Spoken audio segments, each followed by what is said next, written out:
नमस्कार. आजच्या व्हिडिओमध्ये आपण बघणार आहोत की मानसिक आजारासाठी औषधं का घ्यावी आणि त्याच्याबद्दलचे 7 खूप मोठे गैरसमज आपण पाहून ठेवलेले. आता समजा मी जर तुम्हाला प्रश्न विचारला की जर डॉक्टरने तुम्हाला मधुमेहासाठी औषध लिहून दिलं तर तुम्ही काय कराल? बहुतेक लोक ते औषध घेतील. पण जर डॉक्टरांनी मानसिक आरोग्यासाठी औषध लिहून दिलं तर अनेकांच्या मनात लगेच प्रश्न सुरू होतात. ही औषधं लागली तर आयुष्यभर घ्यावी लागतील का? त्याचं व्यसन लागेल का? मी ऍडिक्टेड तर नाही होणार ना? किंवा काही म्हणतात की मला ऍडिक्शन करणारे औषधं नको. भीती असते मनामध्ये. किंवा असं वाटतं मी बदलून जाईन का? लोक काय म्हणतील? या भीतीमुळे अनेक लोक उपचार बऱ्याच वेळा इतका उशीर होतो ते अंगावर काढत राहतात आणि उपचार उशिरा सुरू करतात. काही जण स्वतःहूनच औषधं बंद करतात. थोडं बरं वाटलं आपण औषध बंद करून टाकलं. त्यात डॉक्टरांचा सल्ला घेतला नाही, कुणाला सांगितलं नाही, बरं वाटलं औषध बंद केलं. आणि काही जण तर उपचारच घेत नाहीत की नकोच. तर आज आपण या सगळ्या गैरसमजांकडे शांतपणे वैज्ञानिक दृष्टिकोनातून बघूया. सर्वात आधी एक महत्वाची गोष्ट म्हणजे मानसिक आरोग्याच्या उपचारामध्ये औषध हा एकमेव मार्ग नाही. उपचारामध्ये अनेक गोष्टी असतात. आजाराबद्दलची माहिती आणि त्या आजाराशी रिलेटेड ज्या काही गोष्टी असतील म्हणजे औषध उपचार, काउन्सिलिंग, थेरपी, त्या सगळ्या गोष्टी याला सायको एज्युकेशन म्हणतात. तर सायको एज्युकेशन हा महत्वाचा भाग आहे. लाईफस्टाईल चेंजेस, कंटिन्युअस बसून काम असेल तर मग ती लाईफस्टाईल कशी बदलता येईल आणि त्यामध्ये मानसिक आरोग्याच्या दृष्टीने काय चेंजेस करता येतील, तर ह्या पण गोष्टी उपचाराचा भाग असतात की आपल्या दैनंदिन जीवनामध्ये आपल्याला काय सकारात्मक बदल घडवायला हवे. स्लीप इम्प्रुव्हमेंट, जर झोप व्यवस्थित नसेल तर मग स्लीप हायजीन शिकून कसं काय झोप इम्प्रूव्ह करता येईल. Exercise, stress management, psychotherapy, family support आणि गरज असेल तेव्हा औषधं. तर या सगळ्या गोष्टी उपचारामध्ये येतात, सामील होतात. आणि सगळ्यांनाच औषधं लागतात असं नाही. तर गैरसमज बघूया पहिला. सायकॅट्रिस्ट म्हणजे फक्त गोळ्या देणारे डॉक्टर. हे चुकीचे. आमचं सर्वात महत्वाचं काम म्हणजे योग्य निदान.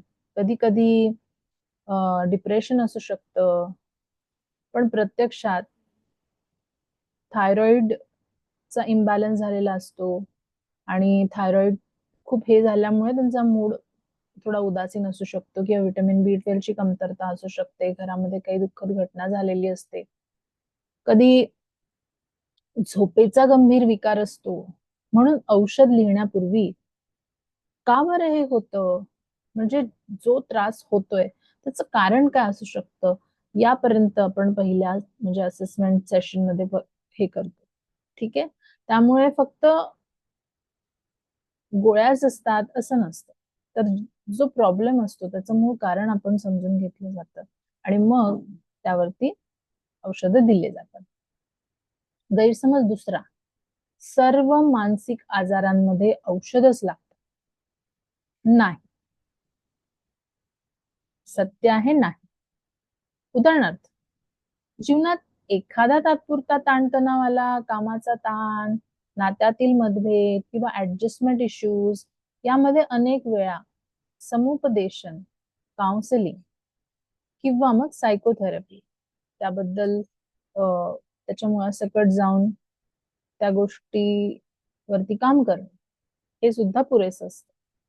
पण जर डिप्रेशन गंभीर असेल, वारंवार पॅनिक अटॅक्स येत असतील, ऑब्सेसिव्ह कंपल्सिव्ह डिसऑर्डरमुळे जीवन विस्कळीत होत असेल किंवा बायपोलर डिसऑर्डर, स्किझोफ्रेनिया यांसारखे आजार असतील ज्यामुळे दैनंदिन जीवन विस्कळीत होतंय, कामावर जाता येत नाही किंवा स्टुडंट्स त्यांच्या स्कूल्समध्ये जात नाहीत किंवा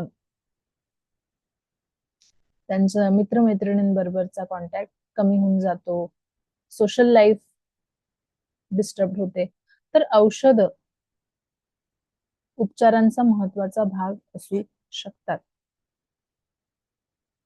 गैरसमज क्रमांक 3, एकदा औषध सुरू केलं की आयुष्यभर घ्यावं लागतं. हा सर्वात मोठा गैरसमज आहे. काही लोकांना काही महिने औषधाची गरज असते, काहींना 1 वर्ष, तर काही विशिष्ट आजारांमध्ये अधिक काळ औषधांची गरज असू शकते. हे आजार, पूर्वीचे एपिसोड, लक्षणांची तीव्रता आणि पुनरावृत्तीचा धोका यावर अवलंबून असतं. म्हणजे या सगळ्या गोष्टींवरती, की पूर्वीचे एपिसोड्स कसे होते, लक्षणांची तीव्रता कशी होती, फॅमिली हिस्ट्री आहे का, परत ह्याच्या पॉसिबिलिटी आहे का परत हे होण्याचं, या सगळ्यामुळे काय होतं, ट्रीटमेंटचा कालावधी प्रत्येकाचा बदलतो. कारण प्रत्येकाच्या आजारामध्ये या गोष्टी एपिसोडिक आहे की कंटिन्युअस आहे, फॅमिली हिस्ट्री आहे का, सिव्हिरिटी ऑफ सिम्पटम्स काय आहे, तीव्रता किती आहे, हे सगळं सगळ्यांमध्ये वेगवेगळं असू शकतं. आणि प्लस आपलं वातावरण कसं आहे, सपोर्ट सिस्टीम कशी आहे, किंवा ओव्हरऑल आपली पर्सनॅलिटी कशी आहे, याच्यावरती सुद्धा आपला आजार कसा पुढे बरा होऊ शकेल किंवा गोळ्यांना रिस्पॉन्स कसा मिळू शकेल, याच्यावरती सुद्धा औषधांचा कालावधी ठरतो आणि त्यामुळे कालावधी सर्वांसाठी सारखा नसतो. गैरसमज क्रमांक 4, या औषधांचं व्यसन लागतं. अनेक लोक प्रत्येक सायकॅट्रिक मेडिसिनला व्यसनाधीन करणारी औषधं समजतात. प्रत्यक्षात तसं नाहीये. बहुतेक अँटीडिप्रेसंट्स व्यसन लावत नाही, कारण काही विशिष्ट प्रकारची औषधं, फॉर एक्झाम्पल जी झोप किंवा ट्रँक्युलायझर असतात, काही झोप किंवा तीव्र चिंता कमी करण्यासाठी अल्पकालीन वापरली जाणारी ही औषध, ठीक आहे. दीर्घकाळ आणि योग्य देखरेखीशिवाय जर ती घेतली तर मात्र डिपेंडन्सी याचा धोका तो वाढू शकतो. म्हणूनच ती डॉक्टरांच्या सल्ल्याने घ्यायची, मर्यादित कालावधीसाठी ती वापरली जातात. आणि तुमच्या लक्षात आलं असेल, जर तुम्ही ट्रीटमेंट कधी घेतली असेल किंवा तुम्ही बघितलं असेल तुमच्या फ्रेंड सर्कलमध्ये किंवा नातेवाईकांमध्ये, की बऱ्याच वेळा मग अशी औषधं एकदम आपण बंद पण करत नाही. कारण जेव्हा डिपेंडन्सी होणारी औषध असतात, मग त्याला हळूहळू 1 दिवसाआड करून मग बंद केली जातात आणि ते सगळं अंडर ऑब्झर्वेशन आणि व्यवस्थित पद्धतीने करायला लागतं. त्यामुळे तुमचं डिसिप्लिन जितकं चांगलं असेल तर तेवढा तुमचा रिस्पॉन्स इम्प्रूव्ह होईल. गैरसमज क्रमांक 5, काय गैरसमज आहे? औषध घेतलं म्हणजे माझं व्यक्तिमत्व बदलेल, असं अजिबात नाही.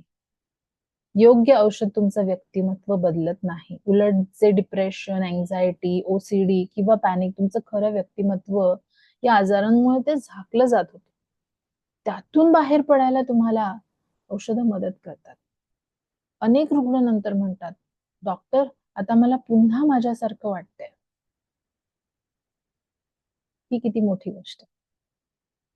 पुढचा गैरसमज बघूया, क्रमांक 6, औषध घेतलं आणि 2 आठवड्यात फरक नाही म्हणजे औषध चालत नाही.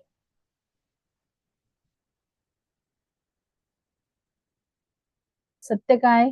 अनेक मानसिक आरोग्याची औषधं लगेच परिणाम दाखवत नाही. विशेषतः डिप्रेशनसाठीची औषधं पूर्ण परिणाम दाखवायला साधारण 4 ते 6 आठवडे लागू शकतात. म्हणून संयम आणि नियमित फॉलोअप खूप महत्वाचे आहे. आता पुढचा गैरसमज 7वा बघूया. मला बरं वाटायला लागलं, आता औषध बंद करतो किंवा करते. चला, आता आपल्याला कोणाला सांगायची गरज नाही, विचारायची गरज नाही, आपलं आपलं बंद करूया औषध. होतं असं, पण हा गैरसमजच आहे. सत्य काय माहितीये का? हा सर्वात धोकादायक निर्णय असू शकतो. बरं वाटणं म्हणजे उपचार पूर्ण झाले असा अर्थ नसतो. औषध अचानक बंद केल्यास काही लोकांमध्ये लक्षणं परत येऊ शकतात किंवा त्रास होऊ शकतो. औषध कमी करायचं की बंद करायचं हे नेहमी तुमच्या डॉक्टरांच्या सल्ल्याने हळूहळू ठरवलं पाहिजे.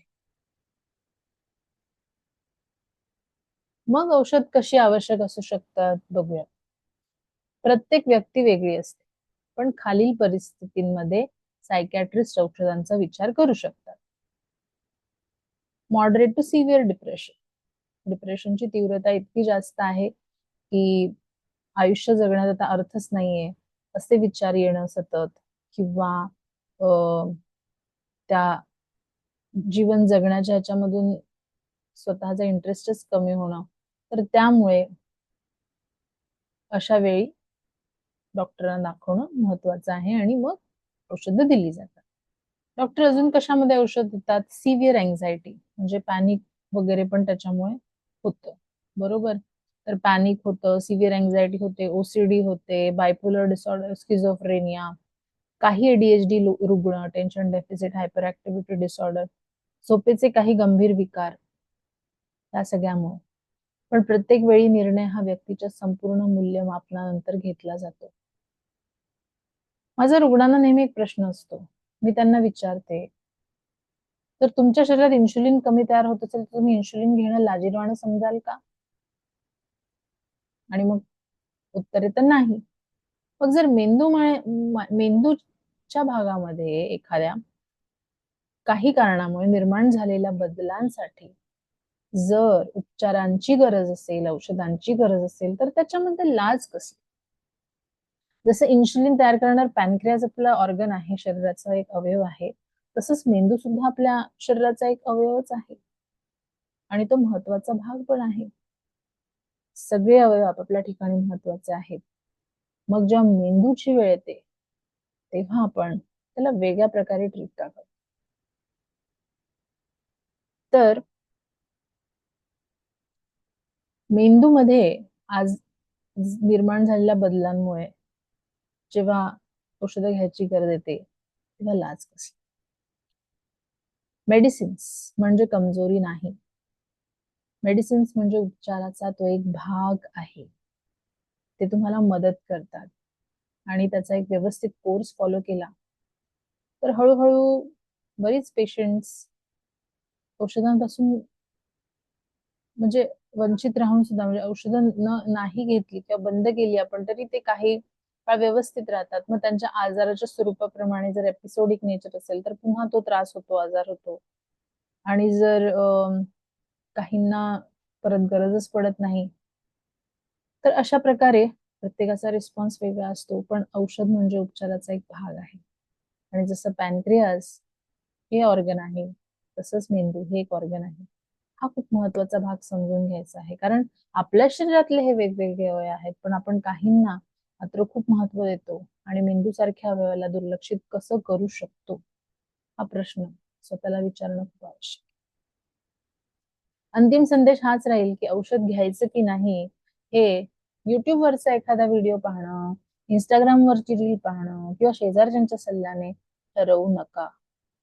तो निर्णय तुमची लक्षणं, तुमचा वैद्यकीय इतिहास, तुमची कार्यक्षम आयुष्य आणि तुमच्या उद्दिष्टांचा विचार करून तुमच्या उपचार करणाऱ्या मानसोपचार तज्ञांसोबत तो निर्णय घ्या.